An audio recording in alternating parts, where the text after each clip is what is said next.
Welcome back to the Skin Scoop, guys. Yeah, welcome back. I'm your host, Lexus. And I'm your host, Madison.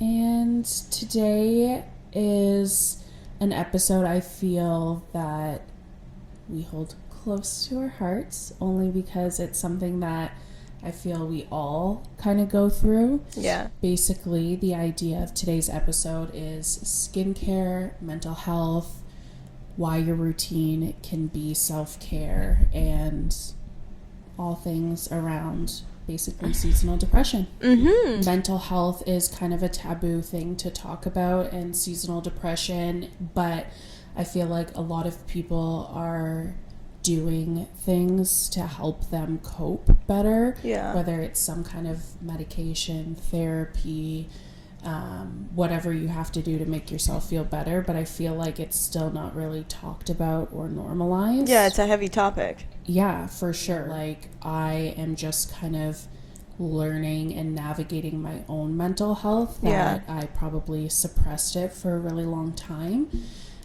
Or I just knew that I felt a certain way, but I didn't think it was normal, and I didn't want to not be normal. Yeah. So I didn't want to talk about it.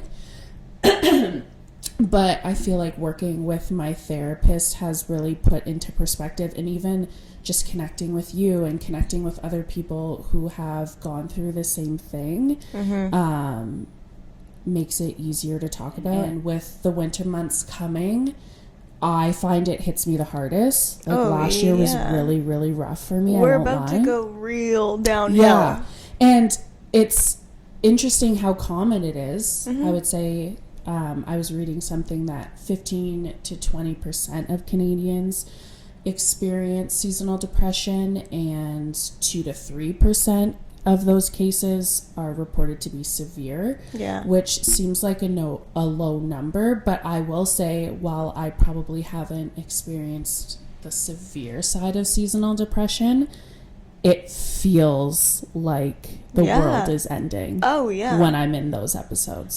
Shout out to our therapist. We actually have the same therapist. And that happened before we even knew each other, which is so interesting. Like, I've been seeing her for 2 years now, I think literally the same. Yeah. I've taken a little bit of a break. So if you see this, don't clock me. I'm coming back, I promise. I have not taken a break. I'm mentally unwell and I need the help constantly. Yeah. But yeah, basically the correlation I feel is doing things for yourself really affect your mood, which in turn will affect the seasonal depression. Yeah, for sure. Which I totally agree on. Like, my skincare and my night routine, my morning routine, it helps me be a little more stable. There's so many ways that you can do self-care for yourself, because helping or doing those things for yourself really helps reduce anxiety and things like that, because it can help lower cortisol, which is the stress hormone. For me, skincare is great, but I will say, when I am feeling low, it can be really hard to do the routine, have the energy to want to do something for yourself. 100%. So I would say sometimes skincare does take a back burner for me, but I still like to prioritize doing things that make me feel good, because stress plays such a huge factor in your skin and your overall health.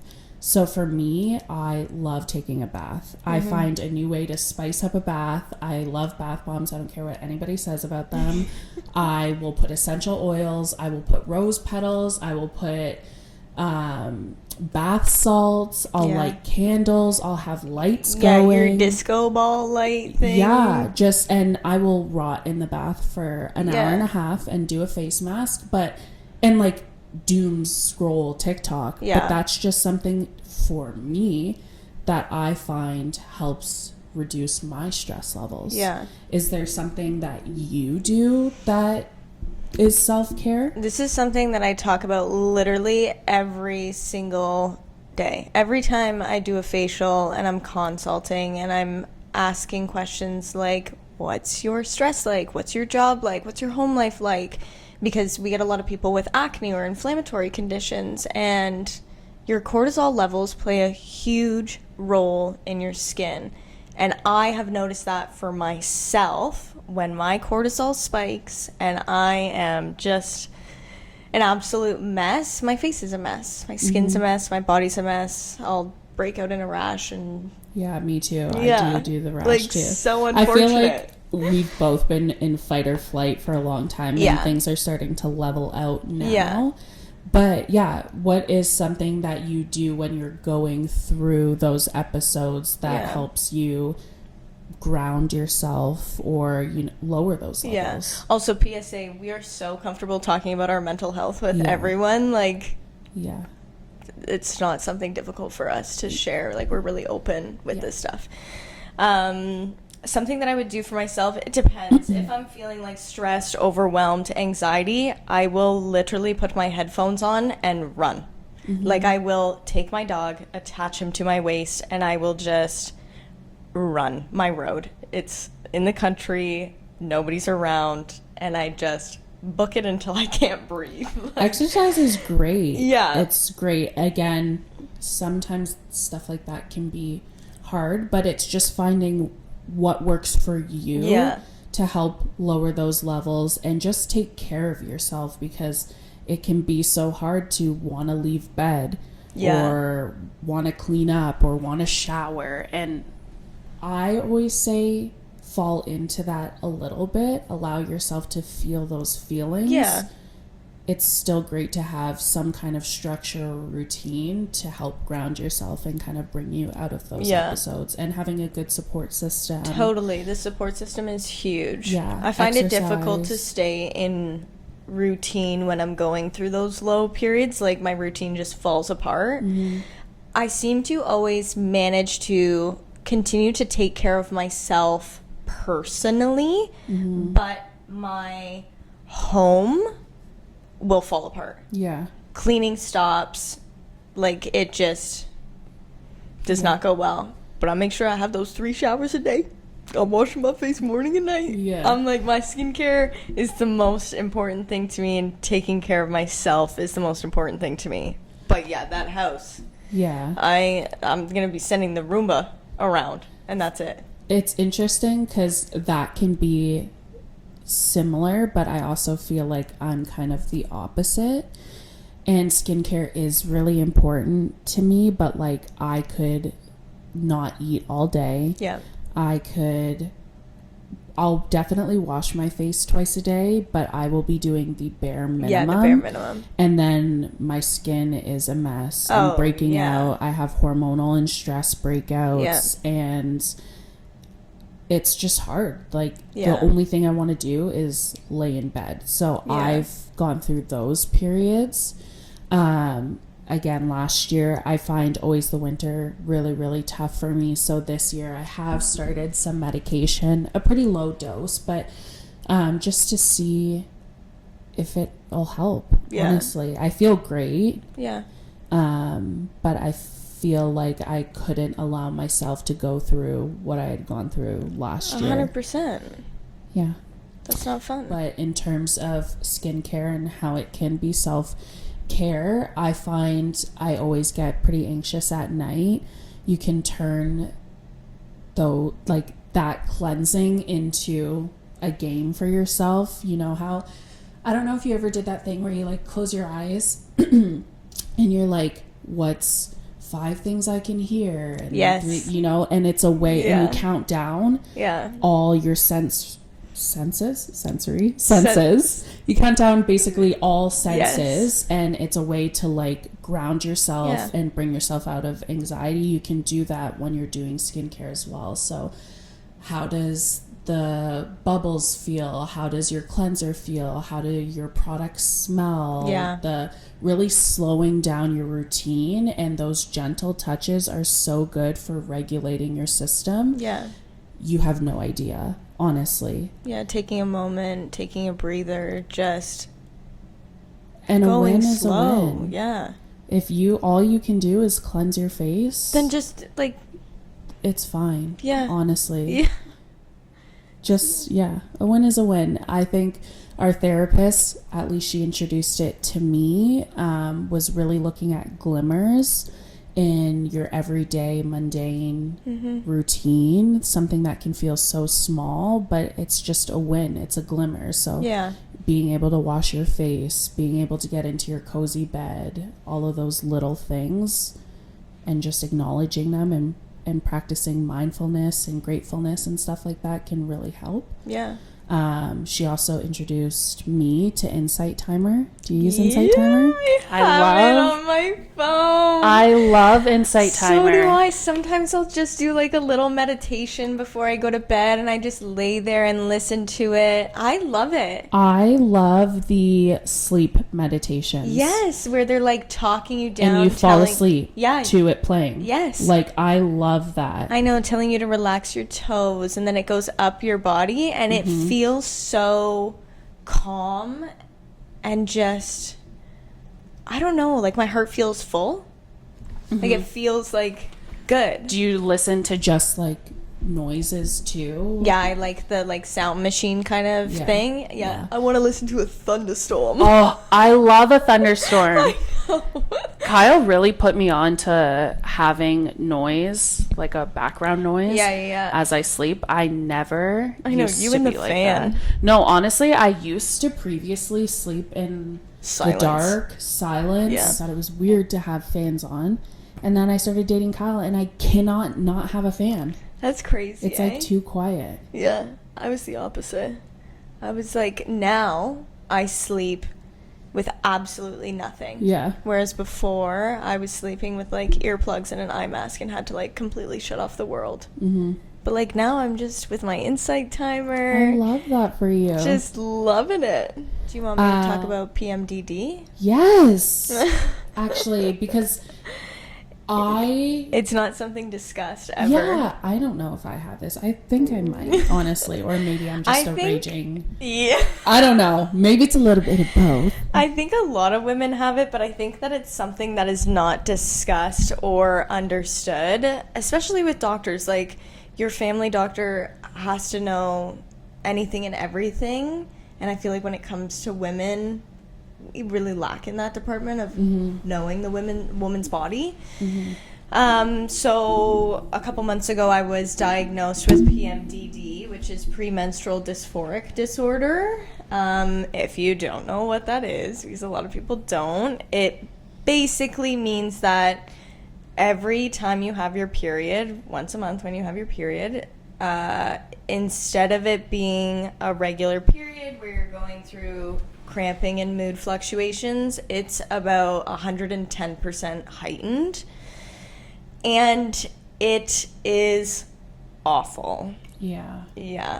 I was really struggling with being super angry and irritable and super emotional. My moods fluctuated huge. I found it difficult to work, and I would have to mask a lot of my symptoms.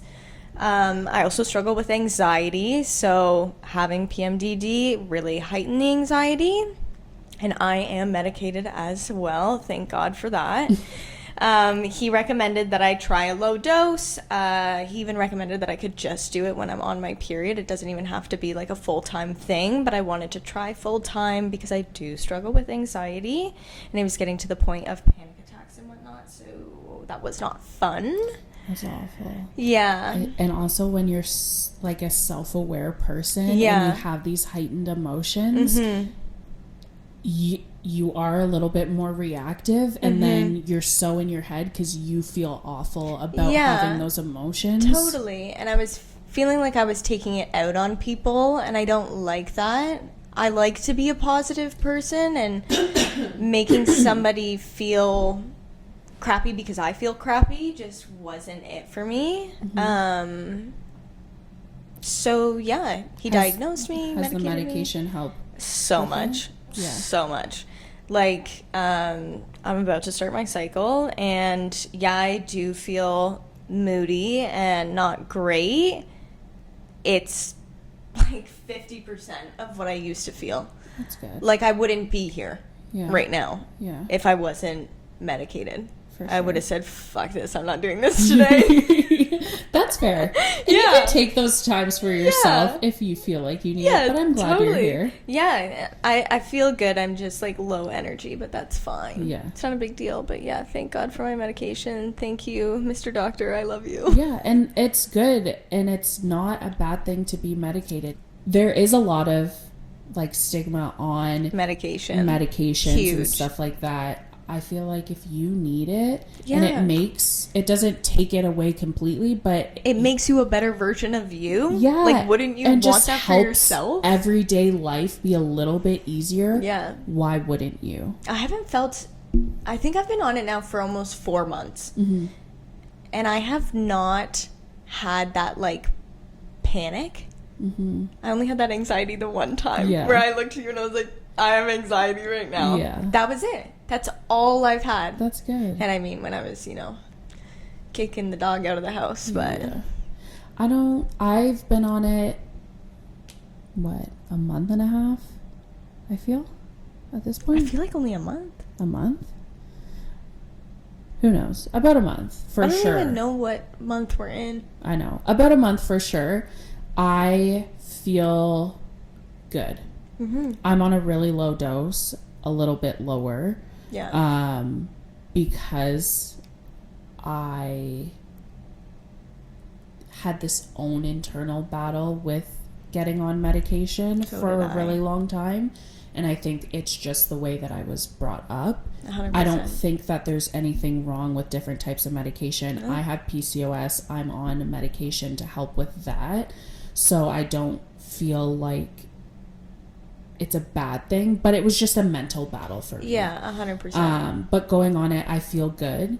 I don't feel anxious as much. I feel like my default setting is just kind of baseline anxiety. Yeah. Not to the point where I'm freaking out, but I could always find something to worry about. Yeah. But I don't know if it's because I'm anxious or because I'm a hypochondriac. A little bit both. But I also feel like it hasn't changed us as people. I was really worried about that. So was I. I was scared I was going to be numb. Yes. I wasn't going to feel anything because I'm a Pisces. I'm emotional. And I was really scared. I feel like I actually feel more, but it's calming feelings rather than being like feeling the emotion and then it going straight to anxiety and like let's stress out about it. Yeah. Now it's just like feeling the emotion and understanding it and sitting with it. Yeah, no, I feel great. Yeah. Let's up the dose. I want to keep going. What are some other ways, in your opinion, that you can help manage anxiety, spiked cortisol levels, those depression phases that people go through? What are some good ways to supplement in things to help with it? The anxiety is really difficult.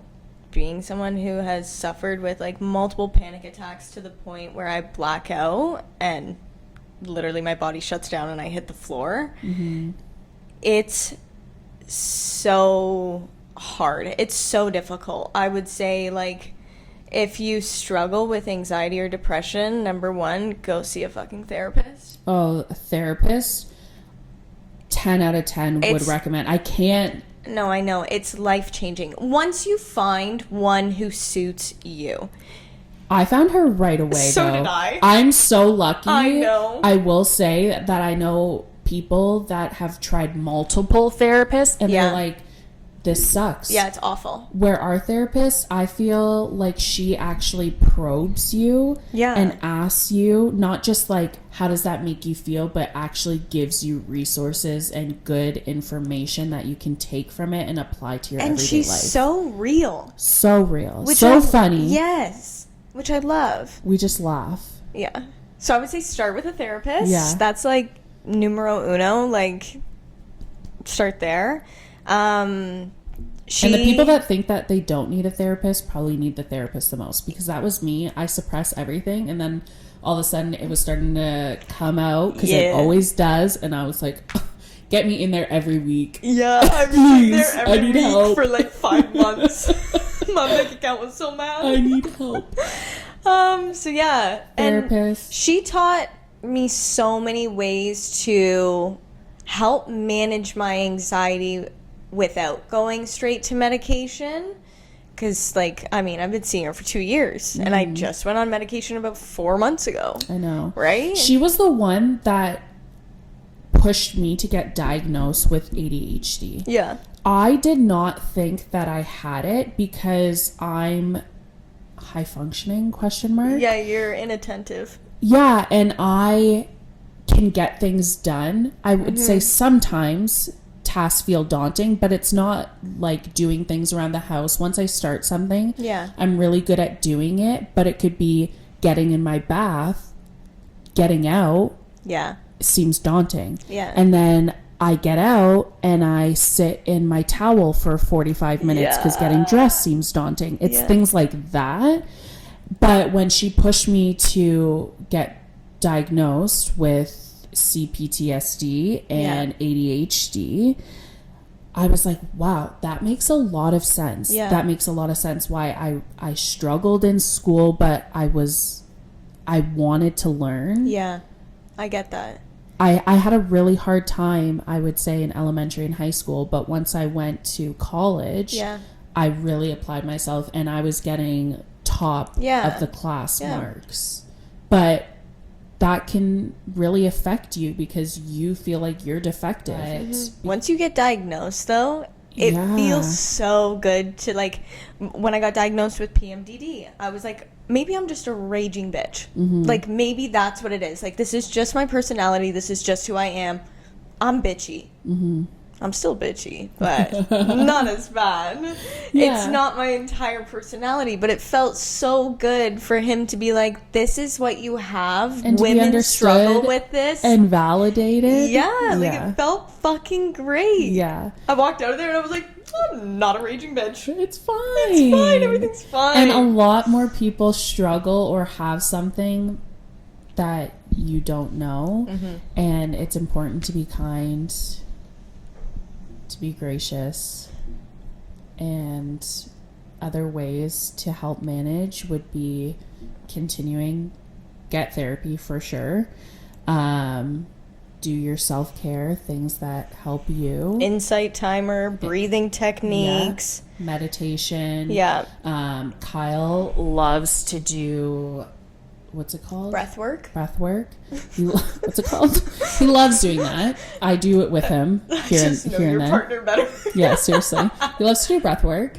I love a cold ice pack on my vagus nerve. Yeah, she introduced me to that too. I love, like, I have a beanbag one and I'll put it on my chest when I'm sleeping and I sleep like in a coffin. Like, if I ever feel just like something rising, you can feel it. It's like a weight on your chest or it's heat up your spine. Like, you know when it's happening. And I take that ice pack and I lay there and I listen to Insight Timer and I breathe. Somatic exercises to help release trauma. Those are really good. I've been dabbling in those. They can be intense though. I know, I don't want to try. They can be intense, but phenomenal once you get there. But little things that you can do in your everyday to make things a little bit easier would be sunlight stimulators. Kyle had a happy light. He really enjoyed that. LED.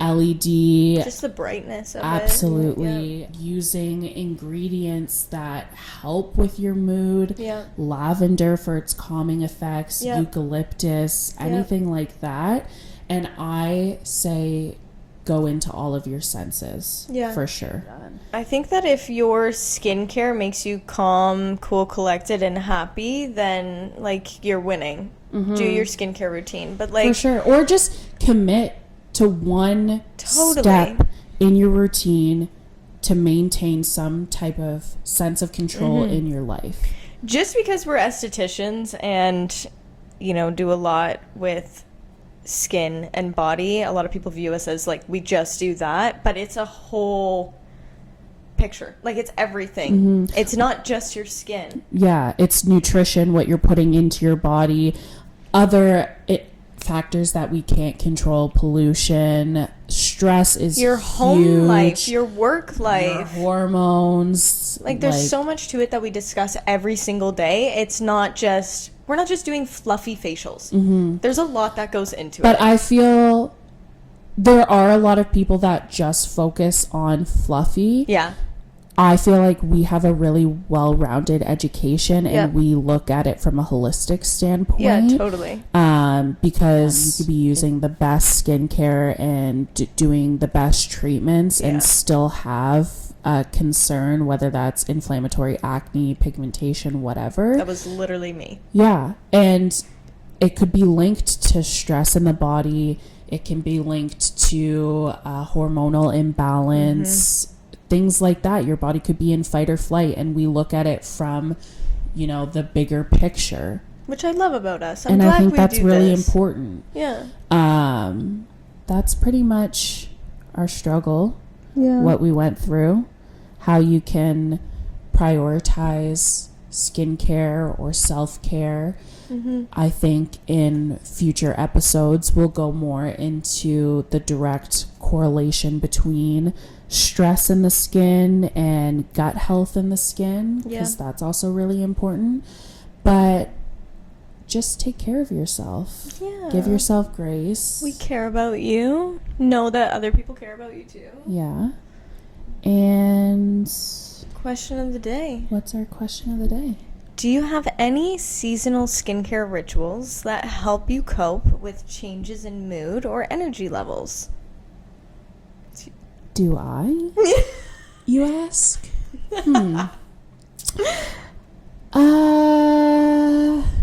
I would just say my bath. My bath is so important. I literally have a bath every night. As you should.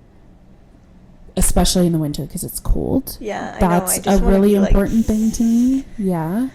Masking. I love masking.